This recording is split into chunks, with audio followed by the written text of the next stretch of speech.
Welcome to Utopian Horizons.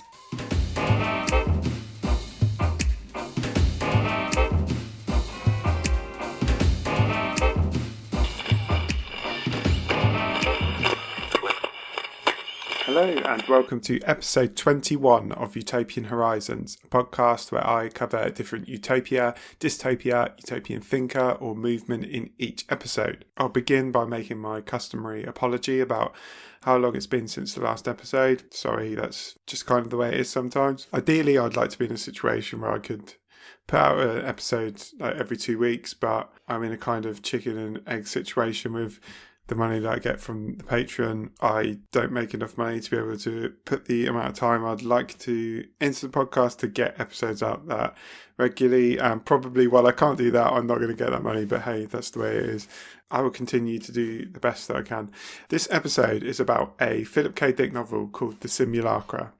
If you're new to the podcast, I am going to be working my way through every Philip K. Dick novel. Most of my episodes are done as interviews.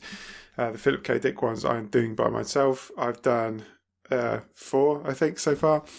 I think it's worth going back to the first Philip K. Dick one that I did if you haven't listened to any of those, just because that's on Time Out of Joint, just because I kind of give some context there for Dick's work as a whole and kind of themes he deals with and so on and so forth. So it might be worth checking that out if you're interested. So, The Simulacra, published in 1964. This might be a bit of a confused episode, which I can at least partly blame on the fact that this is a very confused book. I've talked a bit before about the rate that Dick was producing work at. I think I said in the last Philip K. Dick episode I did that he wrote 3 novels the same year, of which this is one. That might be slightly wrong, but it's something like that. Whatever I said in the last one, that was correct because I checked. But anyway, I've mentioned before about there's this tension of him trying to create a science fiction which he definitely took seriously, and he would have thought about himself as somebody who was producing art, but also the fact that he was churning out genre fiction on a production line trying to survive. This book is an example of how that can negatively affect them. It's quite common for his books to have this quality of him chucking a million ideas at the wall, and sometimes all those ideas don't quite get followed up. Sometimes, despite that chaotic approach, they come together in really interesting ways, and it can even be the case that the contradictions that are left there, the half-developed threads that are there, can end up being a strength of the novel, which intentionally or not enhances the themes and the feel of his books. Sometimes that approach can just end up creating a bit of a mess, and that's what you get here. The twists that Philip K. Dick novels quite typically take to pull the rug out from under you, they're ill-contrived here, they're badly thought out, they don't really have any impact or depth. But still, I think we can try and extract something interesting from this book. If you haven't already realised, my approach is not always to talk about or analyse what the author or filmmaker or whatever is presenting, but I'm just using their work as a jumping off point or a lens to think or talk about things that I want to talk about, basically, or things that relate to contemporary issues around utopianism, dystopianism, and so on. I will begin with a synopsis. I doubt many people would have read this book, so that will be helpful. Doing a synopsis is always difficult for Philip K. Dick books, but particularly with this one, because it kind of doesn't really have a coherent story. There are so many weird ideas in it that it would be impossible for me to touch on them at all, or it would be boring for me to touch on them all. But I will do the best I can to go through the main points. So this is a dystopian world where people are divided into 2 classes, B's and G's. I think that's how you meant to say it. It's spelt like not as the letters, it's B-E-S, B's and G's, G-E-S. Broadly speaking, we can say that B's are like the working class or the 99% ordinary people, however you want to think about it, and the G's are the elite. This is not just about money, though that is a part of it. It's also about the fact that G's have a kind of secret knowledge about the way things really are, which we find out about as the novel goes on. Within this dystopian world, there's kind of like a hint of a utopian idea, I guess. There's like co-op kind of cooperative housing. a few of the characters, Chick Strike Rock and Vince Strike Rock, which is a classic kind of weird Philip K. Dick names. They live in a communal, Ian Duncan as well, who'll talk about those characters, but they live in a communal apartment building where there's a chairman that rotates between every resident in the building. It talks about roof repairs and being funded communally. So yeah, there's kind of a cooperative control, a democratic control of this housing, which you might think is a utopian idea, but it's not really presented as such here, because it's kind of mixed with like a hellish fascist bureaucracy almost. So you have to apply to get into these buildings, and you have to like pass various tests to basically say that you're good enough. So one of the characters, he's struggling with doing like a political test on political history, and you have to keep doing these tests periodically, and if you don't meet the standards of the building, you get chucked out. I think part of this is if Philip K. Dick has a kind of fear of the communal, or like having an obligation to others, but also perhaps it speaks to how something that is utopian or like utopian idea can become warped if it's part of a system which is fundamentally dystopian in some way, which is the case here. Certainly, Philip K. Dick's very good at representing like personal jealousies and pettiness. I think that's something you have to take into account in some way when you're thinking about utopian communities. I won't say too much more about that, but if you go back and listen to my second episode with Peter Frace, who wrote a book called Four Futures, and he's investigating like different utopian or dystopian futures that we might have, and he talks about like how important it is to recognize that things like envy and so on don't like automatically disappear in utopian society. So anyway, yeah, Philip K. Dick's quite good at thinking about or representing those things. I'm not sure he has as much to say about them as such, but there's a utopian question there as to whether you treat these things as being part of human nature that you have to mitigate in some way, or whether these are things that emerge because of inherent problems in the system. Yeah, I think it's something interesting to think about. Anyway, I've wildly gone off from the synopsis thing. So anyway, this is a world that appears to be divided into two parts, like a Soviet world. I don't know if he explicitly calls it Soviet, but that's basically what it is. And the USEA, the United States of Europe and America. I don't think I've talked too much about the fact that Philip K. Dick is definitely a product of the Cold War, and the fear of the Cold War is something that permeates a lot of his work. Of course, utopias and dystopias reflect the anxieties of the time in which they are written. So this idea of two warring superpowers, the threat of nuclear war, that's in loads of his novels, that consistently reappears. Sometimes it's more in the background, sometimes it's more in the foreground, but it's often there. And that's the case here. Kind of another side note, the two main parties in America have become one. The Republicans and Democrats. America's become like a one-party state, so that's kind of reflective of the political trajectory that was to come after that to some degree, I suppose. The political structure in this place, the US is ruled by the First Lady, or de facto ruled by the First Lady. So every 4 years, people vote for a new De Alta, which means like old man in Germany, in German, sorry. I don't think Philip K. Dick's got a clear idea of why he's decided to use German here. There's various references to fascism and Nazism. I don't think there's anything particularly well thought out there, but anyway, that's what he's called. They elected De Alta, which is effectively kind of like the president, but what they're electing is the man that they think Nicole, who is the First Lady, will like best as a husband. But he's meant to be in power, but really she's the one that rules. So yeah, the whole nation is kind of obsessed with Nicole. She is a First Lady, but also like a celebrity. She goes on TV and does speeches. There's a bit where like she does like a kind of documentary interview of oceanographers talking about the sea. So she's kind of like a TV presenter / celebrity / politician. Again, this idea of politics and celebrity merging in some way is prescient and something that we're dealing with. America tends to be the ultimate expression of a lot of trends, I think, and certainly we have that with Donald Trump when it comes to celebrity and politics melding in that way. So yeah, that's a kind of overview of the world, which is probably longer than it should have been. But anyway, I will quickly blast through some of the plot threads to give you an idea of what kind of strange novel this is. So a new government act called the Macpherson Act is passed, which bans psychiatry. A psychiatrist called Dr. Egon Superb, another great Philip K. Dick name, is given license to continue by a mysterious government employee on the condition that he accepts every new patient on the basis that there's one person that they want him to treat. So at some point that guy's going to turn up, not because they want him to be cured, but because they want to keep him insane. The government in this world has access to time travel equipment, so they have checked and they know that he will not be able to cure him.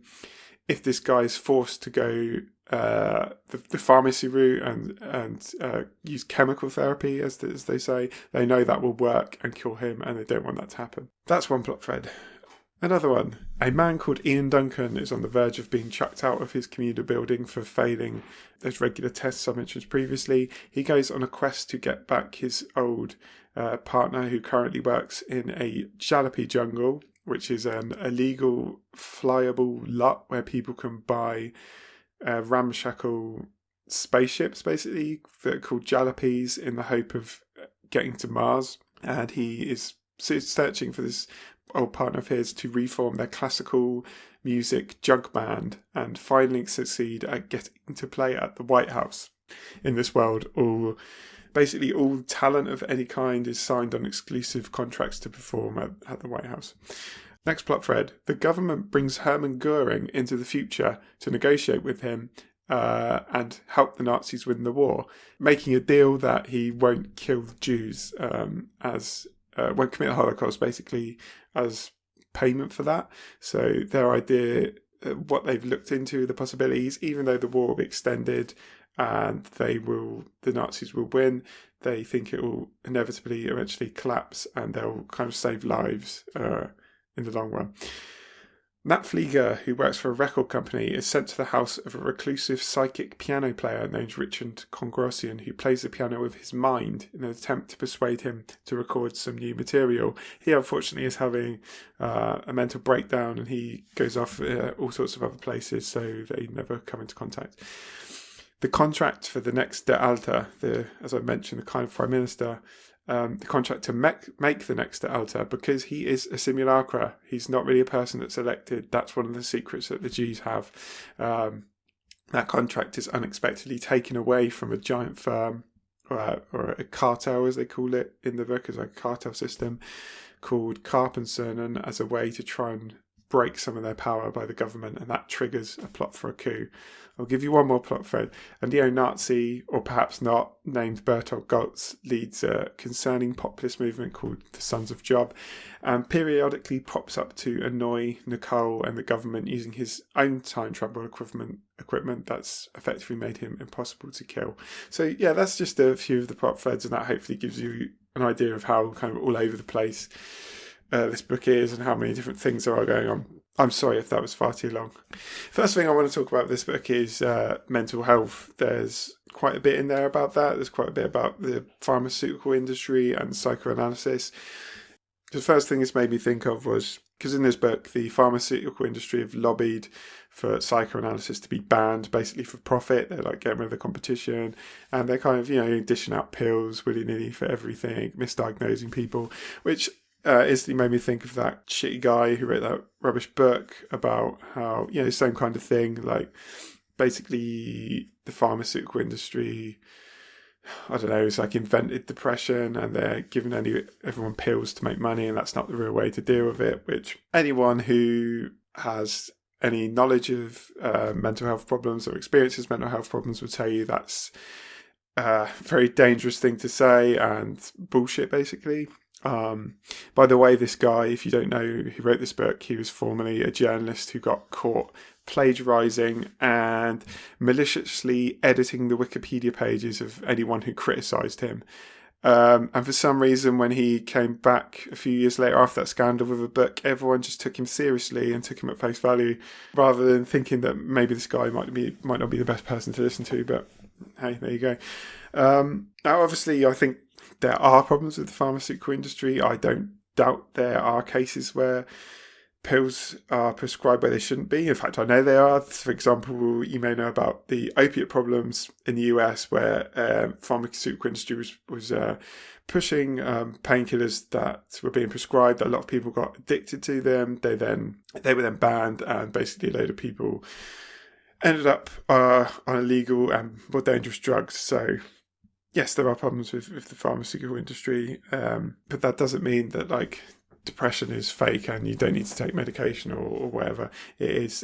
In fairness, this book is The Simulacra is not quite going that far. It does have a line in there when the psychiatrist is talking. He says, we can help just as chemical therapy can help. So there is an acknowledgement that though the pharmaceutical industry can do a lot of damage, or rather it will do damage in light of the profit motive, like there is something valued in that it can do something worthwhile. So if you are thinking in a, I don't know, utopian way about how we could help people with mental health problems, like could we provide them with counselling or psychotherapy, can we provide them with drugs, so on and so forth, you have to not just think about things that you can provide, but acknowledge how these different methods will be corrupted by profit, which is what happens here. The point is that the pharmaceutical industry must necessarily treat psychoanalysis as competition, because it's in a capitalist system and it has to respond in that way, and it eliminates its competition. I've already mentioned like the opiate scandal, but another thing of the pharmaceutical industry, there was, I don't know what year it is, but a few years back, the CEO that earned the most in America, I think, was a CEO of a pharmaceutical company, and what they would do is they would buy up other companies. They would lay off all the R&D department because researching new drugs and stuff can be expensive, and then they would jack up all the prices of the drugs that company owned and made shitloads of money. So this is an illustration of the way you need to think about value, like what kind of value, inverted commas, is being created. This CEO was creating value in the sense of he was creating money for himself and his shareholders, but the value of what pharmaceuticals can do for us, the value of researching new drugs that can help people, providing something that can help people, that kind of value is not something that's going to be prioritized in a capitalist system. So I think that's something that this depiction of the pharmaceutical industry is useful for thinking about. Like, there's nothing problematic about pharmaceuticals per se. It's about how the pharmaceutical industry functions in the context of capitalism. I don't necessarily think that Philip K. Dick is always anti-capitalism per se, by the way, I should say. Like, you quite often find stuff in his work, like kind of idea that he likes small businesses over inhuman, like massive corporations, as opposed to being like anti-capitalist per se. That's in this book, I think. The next thing that comes to mind is a theme that we would have probably touched on in every Philip K. Dick book, because he consistently returns to it, is the blurring of the lines between the artificial and the organic. So, as I've said before, this relates to this kind of depicting like postmodern reality or late capitalist reality, which Philip K. Dick is very good at mapping. This idea that consumerism, capital and so on is infecting everything with a sense of the artificial, so that everything starts to feel fake on an existential level. A few examples of this, Dr. Egon Superb, I've already mentioned. He ends up with reporting machines in his home. So it's like these like little flying reporting machines that get in everywhere, and he wishes there was some way to stop them getting in. But within this dystopia, you can't stop them getting in. These things get where they want to. They are there with, as he says in the book, extended hose-like receptors sucking in data rapidly. Similarly, there are these commercials that are like flies, I guess, as in the insect. Like they fly around and speak and read out ads. Like there's a bit where he talks about a commercial attaching itself to a car, trying to crawl in and get inside. It's a quote from the book here. "It was alive, terribly mortal. The ad agencies, like nature, squandered hordes of them." So again, you can see that barrier between the organic and the artificial being erased. These flies, like the ad agency and nature being compared, And again, this idea of it like crawling in the gaps of your car, like there's this idea that this stuff is pervasive, like you can't escape from it. There's one more example of that. There's a recording machine, which is a living thing, like it's an alien that's been discovered, not like an alien that walks around and talks like some kind of like slime or something like that. But here's the quote from the book: "The Ganymedean life form did not experience pain and had not yet objected to being made into a portion of an electronic system." So yeah, this electronic recording alien system, again, obvious blurring, but also indicative of the society that he's in.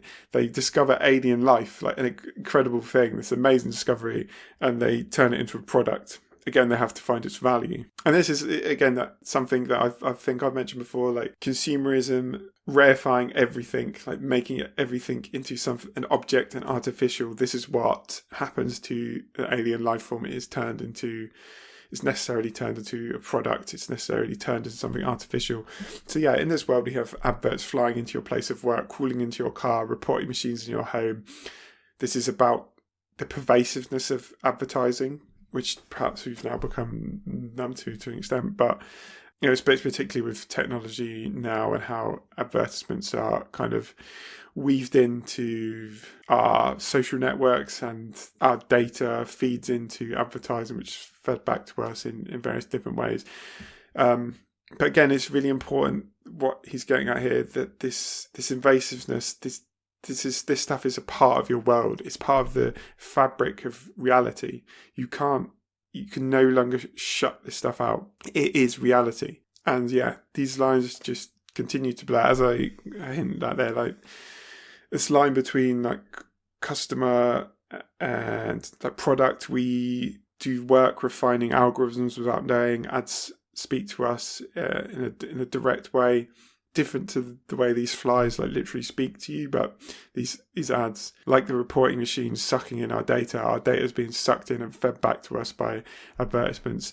And what Philip K. Dick is doing here is kind of mapping the terror of this idea that this is now a part of your reality. Like your reality is now artificial. It's not that you're being given an artificial view of reality in some way. Like reality is now artificial. Consumerism is now your reality. Yeah, just one other related thing on that. He talks, Chick Strike Rock, who I've already mentioned, finds out, I think he reads in a newspaper, there's been more unicellular fossils discovered on Ganymede, whatever alien planet that is. And he imagines auto-miners uncovering another layer below that filled with comics and Coke bottles. It says in the book, it was impossible for him to conceive of a civilization that had not contrived Coke. So yeah, again, capitalism is our total reality. You can't see beyond its horizons, to the point that you imagine if we excavated an alien civilization, of course there would be Coke there. Another thing that's going on here that is interesting is the way Philip K. Dick thinks about systems and reality, and this repeated theme of needing to escape, which talked about a bit in the Martian time slip episode, and the colony as like a way of escape. So I think it's interesting to think about this in the context of technocracy, which I think is losing its power to some degree now, but that's been dominant in Western politics for decades.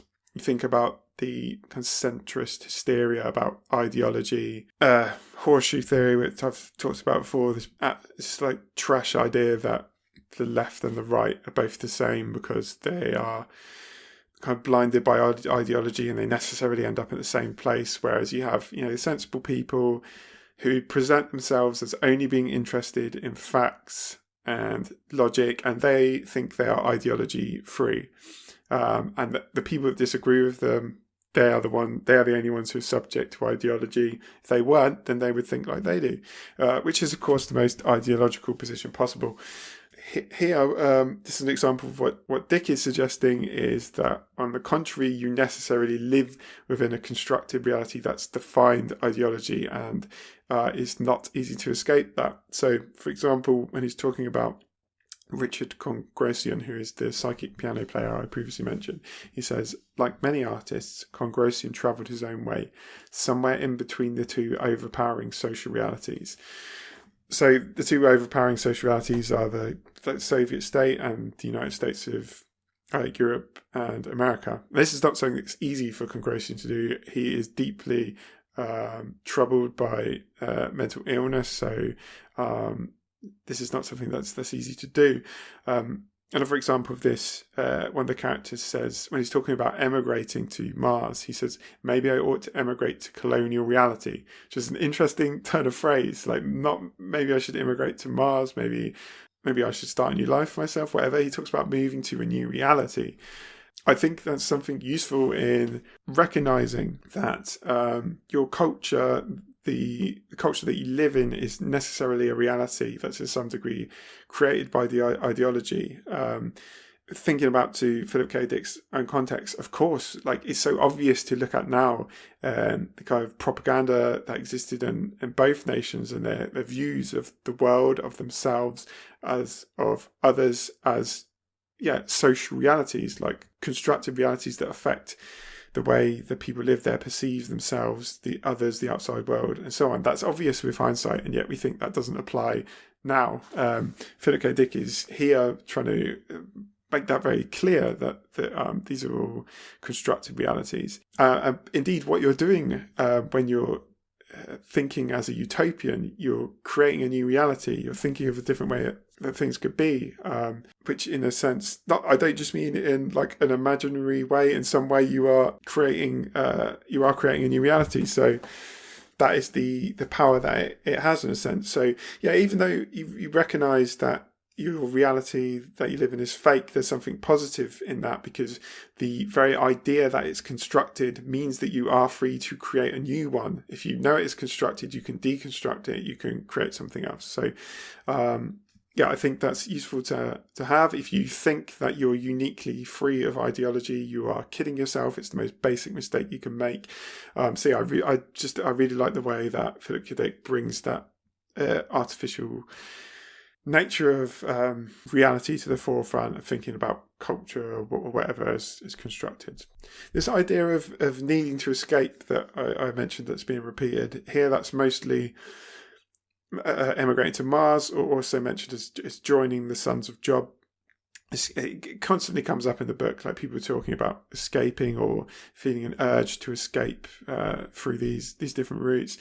With the Sons of Job one, he talks about national neuroses and this whole thing of, because Nicole is now in charge, like it's like a matriarchal society, which I don't think it really is when you look at the rest of it, but this idea of not being men and women being charged. And this guy says, if I joined Bertolt Gotz and Sons of Job, I could be a real man. Reading that in the context of that alt-right is interesting. Various movements like similar to and around that. I'm not sure it's clear what Dick is trying to say there or where he's going with that, but perhaps interesting to note. In any case, whether we're talking about Mars or the Sons of Job or whatever, this idea of utopia or dystopia needing a pressure valve is an interesting one, I think. A lot of these characters feel a need to get out of the oppressive system or reality that they're in. And what's interesting there is that the establishment recognises that they need that an outlet for those people in some way. So Nicole talks about how she wants to leave. I mentioned these legal jalopies where they're called, it's owned by a guy called Looney Luke. Looney Luke's Jalopy Jungles, I think they're called. And yeah, they're illegal, but you can go there and get to Mars. And Nicole wants to leave Looney Luke alone. She wants to let him do his thing, leave the jalopies open. She's aware there's a need to leave an outlet to give the impression that it's not an oppressive society. Like, she knows it is, but if she cracks down and shuts down this method for people to get out, then she knows that will kind of prove the point that they're oppressive. So it's something interesting in this idea that an outlet can help maintain the system and its power. That's something I'd like to return to again in some way. I know I haven't read it yet, but I know I've got Triton by Samuel Delaney, which I think has like kind of an area within the utopian city, which is like a free zone where anything goes, which is, I don't know, I just think that's an interesting idea. That's something I'd hopefully like to talk about again when I get to that book. So let's talk about Nicole, who I've mentioned repeatedly. As I said, she's a celebrity, political figure. which is obviously relevant to kind of what's going on today. But it's not just that. There's also something going on with the idea that the image has obtained primacy, which ties into someone, I don't know if Philip K. Dick was reading Jean Baudrillard or whatever, but if you're familiar with anyway with his book Simulacra and Simulation, I mention it because obviously the Simulacra title is, obviously this book's called The Simulacra. He's talking about the image or the simulacra or the simulation, whatever, becoming reality to the extent that there's no longer anything behind it. Hence the phrase, the desert of the real, if you've probably at least heard it in The Matrix. But yeah, this idea that, again, going back to this idea of reality losing its depth in some way. Nicole as a figure is repeatedly depicted as not matching reality in some way. Like when people see her in reality, there's like anxiety connected to that because it's the image that is the most important thing, the image that's obtained primacy. I'll return to that a bit in a minute. Hopefully that'll make more sense what I'm saying. But to give you a couple of examples, there's a character who's Ian Duncan is kind of obsessed with Nicole, perhaps more than any of the other characters, and I think it's his jug band partner Al who says to him, "You're involved with an illusion, something synthetic, unreal." And he replies, "What's unreal and what's real? To me, she's more real than anything." So there's this idea of we don't want the real in some way. So when, as I mentioned, when he sees her in person, there's kind of euphoria, but it also jars in some way. It's problematic to him. He says, "Can't we just go back to seeing it on the TV screen? That's good enough for me. I want that, the image, okay?" And yeah, going back to this idea of images and reality, like where is the real here? So she is, the Alta is supposed to be in power, but she is behind that fake power she controls. Oh, so first of all, we have the Alta is a simulacra. It's a fake. It's an android, basically. Behind that, you have Nicole, who is supposed to be in charge. Later on in the book, you find out that Nicole died ages ago, and Nicole is actually an actress playing Nicole. And then later on, you find out that there's a secret council behind her that she doesn't know what that is. So there's always another. You try and find reality behind it, and what you find is another image. You find another facade behind every layer. As with Baudrillard, I think what Philip K. Dick is trying to, or whether he's trying to or not, is representing this kind of existential experience of late capitalist reality, the effect of consumerism on how we experience reality, or rather the lack of it, and its replacement by images and signs. Another interesting thing about Nicole is this scene where she's on TV giving a speech, and Ian Duncan is adjusting knobs on the TV set to try and impact on the speech that she's holding. So like everyone can kind of adjust some dials or whatever. It's not explained very well. It's not developed like a lot of things in this book. But yeah, this is the idea that you can try and get her to be what you want her to be, to say what you want her to say. Again, the image is detached from what they actually are. I think this is really interesting in the context of people like Angela Merkel and Macron, who have become progressive saviors for some people. Like you see these memes and stuff of Merkel and Macron as being depicted as like these progressive heroes, like memes and stuff. They're being contrasted to Trump all the time. So this comes partly because of Brexit, and because they are pro-European, then like they must be good to some people. I don't know why. But I don't want to be too like snobby. Perhaps like people aren't aware of what these people really represent. So I should say, if you be one of those people who think, "Oh, aren't Macron and Macron great? We need these progressive politicians." Well, Macron, this is the guy who kind of praised Uber and thought that was a model for what France should be doing, and talks about creating a startup nation. Angela Merkel, we're talking about someone who voted against gay marriage in Germany. So these are your progressive saviours.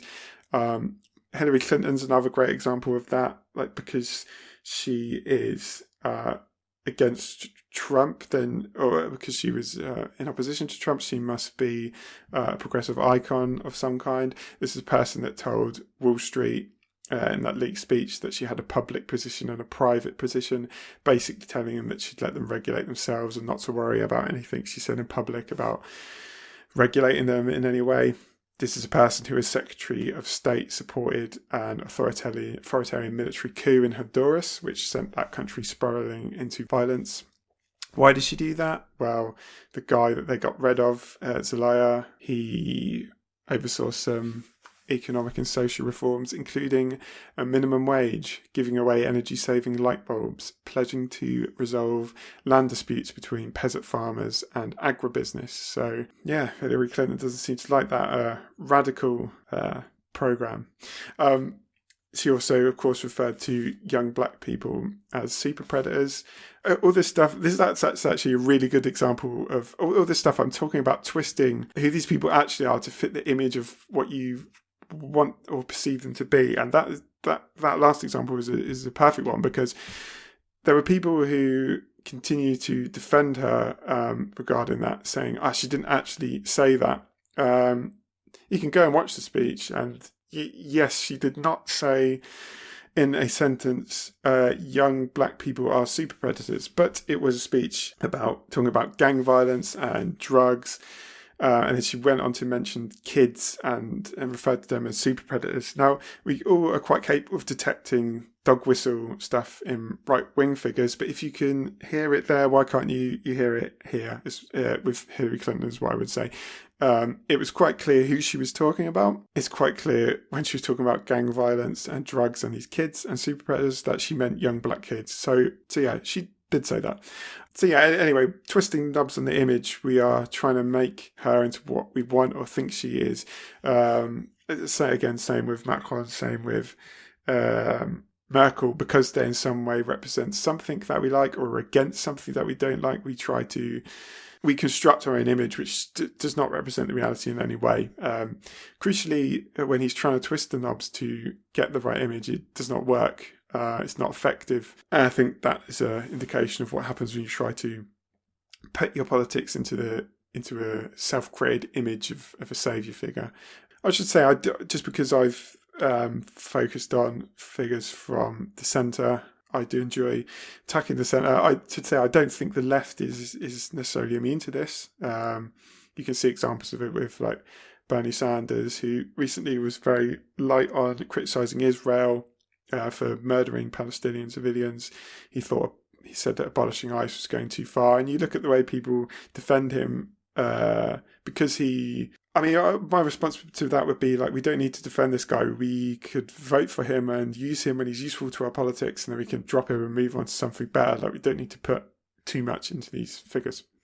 Anyway, that's enough on that. Moving on to a kind of similar subject, ideology. Something that's interesting the way this book thinks about ideology is the suggestion that people will believe. So when the whole thing about the Alta being a simulacrum, Nicole being an actress or whatever, there's a threat that that's going to be revealed. But there's a suggestion, one of the characters suggests that it's not as bad as they think that's going to be. He suggests that people will still believe if they want to after the revelation. And I think there's something important in understanding ideology, that it's not as simple as like being tricked by something that's fake. When it's at its most effective, it includes an element of willing participation, which is why this person suggests like maybe the ideology will still continue to function even if it's revealed to people that it's not true. So there is an example of this again on a similar subject, worrying about the Alta being revealed. One of the characters says, talking to Nicole, they're talking to Nicole, and they say, it's clear to everyone, B's and G's alike, that you are the ultimate authority in the establishment, and it's essential to maintain the myth that somehow, indirectly at least, you were placed here by the people by mass public vote. So he's saying there, like, everybody knows that you're really the one in charge, but we need this thin layer of fiction to maintain the system. Everybody knows it on some level, but for these people to continue to believe it, we just need this little bit of fiction, and then they will again, it requires their participation. Like they know it, but they have to let that layer of fiction be maintained. And by doing that, that is how it will be truly effective, which I think is really important way of understanding ideology. There's another perspective this book offers on ideology and kind of relates to advertising and marketing, or even the dissemination of ideology through techniques of marketing and PR or whatever. That's explored through a creature called the Papula, I think it would be pronounced, which is a psychic creature from Mars that's now extinct, but there are simulacra of them. And Looney Luke gives the simulacra to his Jalopy lot owners to kind of lure in customers. So there's a scene where Al, the aforementioned jug band player who works in one of Looney Luke's lots, he's trying to lure in a customer. There's a family there, and they see the little funny Papula, and they're like, oh, look at that. And it soothes and coaxes them and uses its psychic abilities to kind of make them feel love.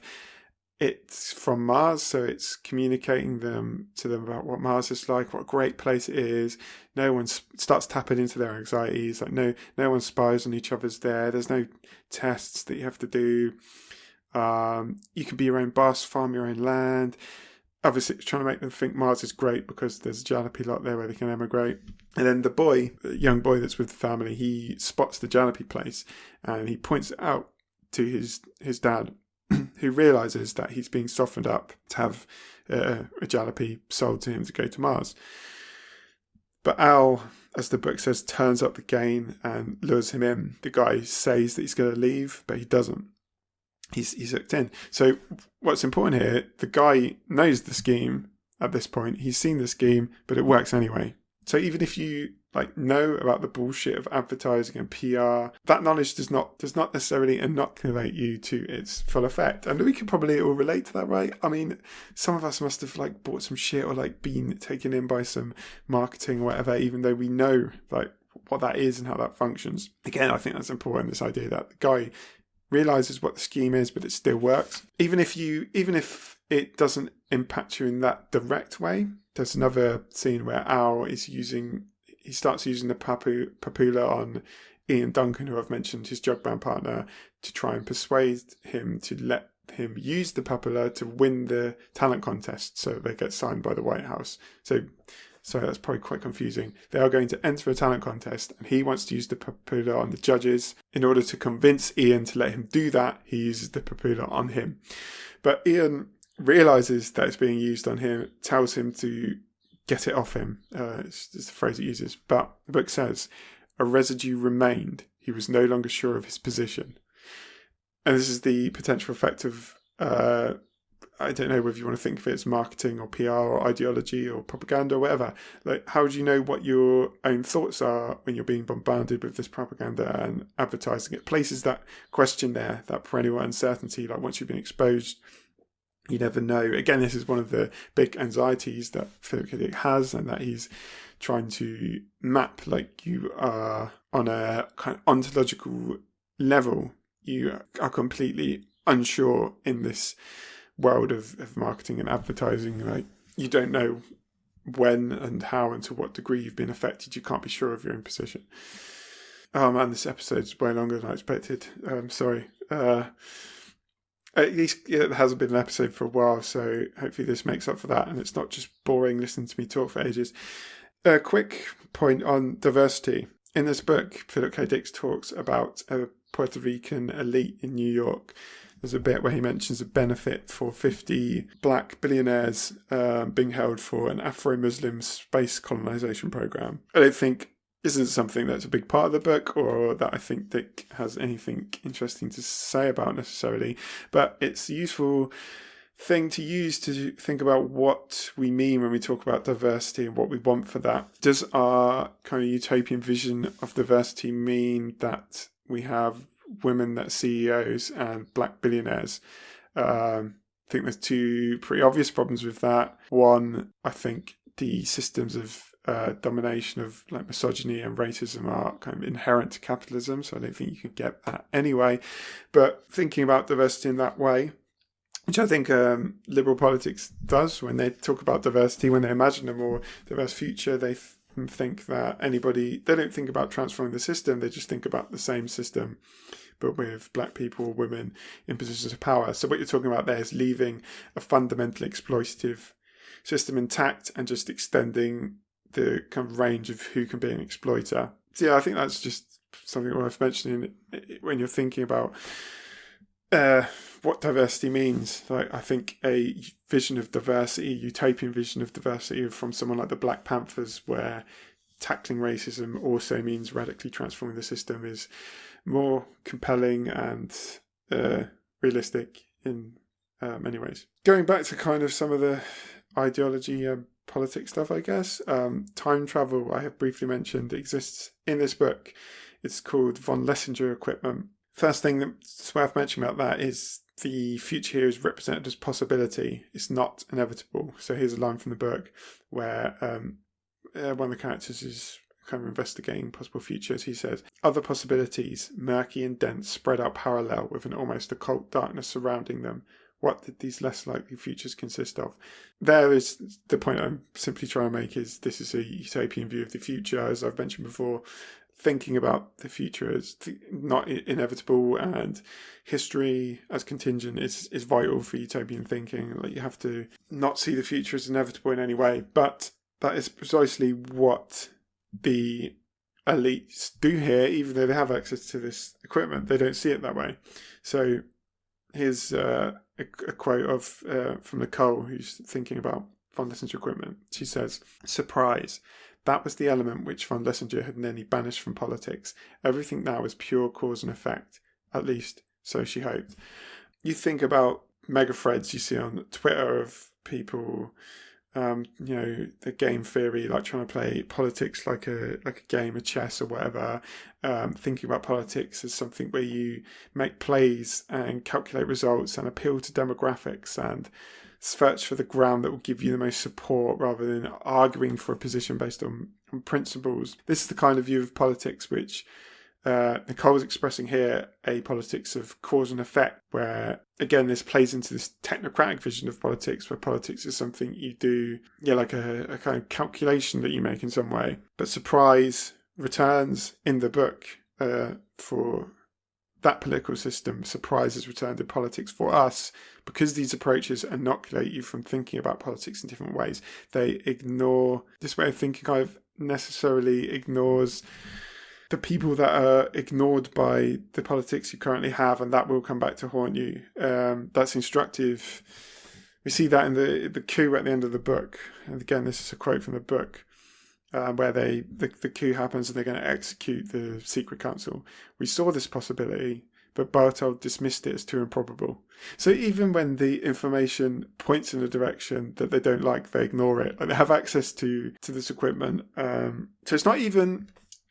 The point I'm trying to make here is, I think there's something inherently problematic about thinking in politics in this very calculated cause and effect way anyway. But even if you accept that, again, this is the whole thing of thinking you're immune to ideology. When the information points in a direction they don't like, they ignore it. That's what happens in the book. And I'm not saying I wasn't surprised by Trump or Brexit or Corbyn, because I was.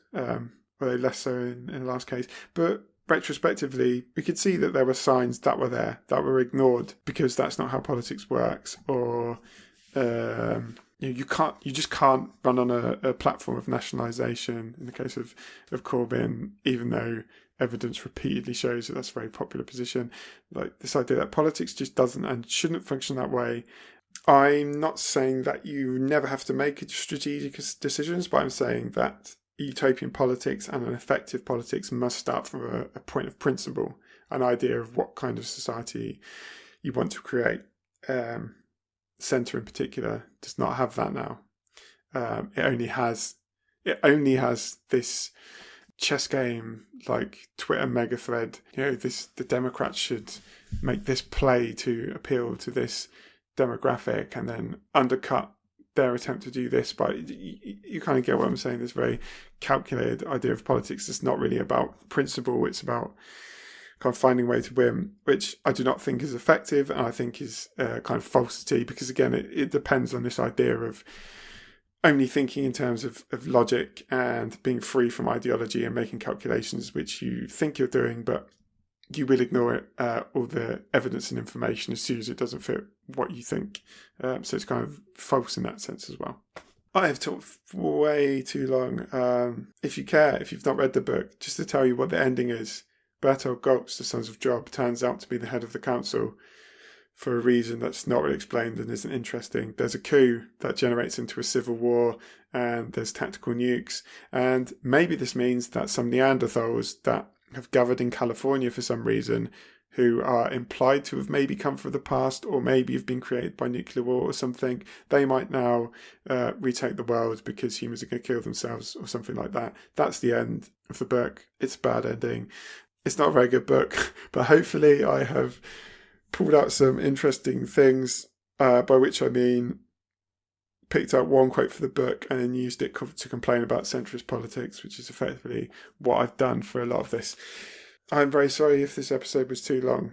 The next episode will be back to the interview format.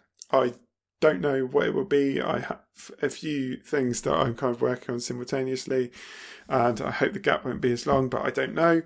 Something which I must do before I forget, I meant to do in the last episode. The guy who does the Words to That Effect podcast got in touch with me to let me know that he's doing a double bill of episodes on Utopia. I listened to the first one and it was good. I haven't listened to the second one yet. So just thought that was worth mentioning. If you are interested in Utopia, you might find those episodes interesting. So again, the podcast is called Words to That Effect. So just have a look if you are interested in that. If you've enjoyed listening to this podcast, iTunes reviews on iTunes would be very helpful to help me. That helps with getting the podcast up in rankings. I'm sure my podcast has basically no imprint on those rankings whatsoever. So if some people could take the time to give me a review on iTunes, that would be very helpful. I mentioned at the beginning that it is difficult for me to do these episodes at the rate I would like. If you would like to help me to do them quicker, I have a Patreon at patreon.com/Utopian Horizons. Perhaps one day, who knows, maybe I will get enough money through that I can do, as I would like to do, bi-weekly episodes. That would be ideal, but whether that will ever happen, I don't know. But yeah, that's patreon.com/Utopian Horizons. You can email me at utopianhorizonspod@gmail.com.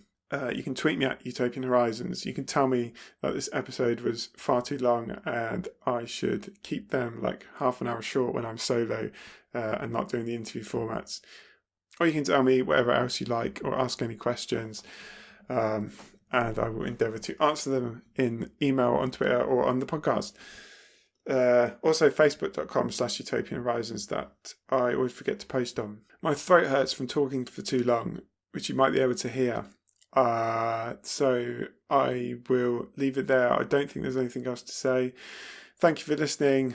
I will be back soon with an interview episode. If you're reading along with the Philip K. Dick episodes by chance or whatever, the next Philip K. Dick one will be on Clans of the Alphane Moon, I think. My internet's currently not working, so I can't check right now, but I'm 95% sure that's correct. So yeah, if you want to read the book for the next one, I don't know when that will be. Like I say, I will do an interview episode first before I get to another Philip K. Dick one. I'm still talking. I will stop. Thank you for listening. I'll be back soon. Bye.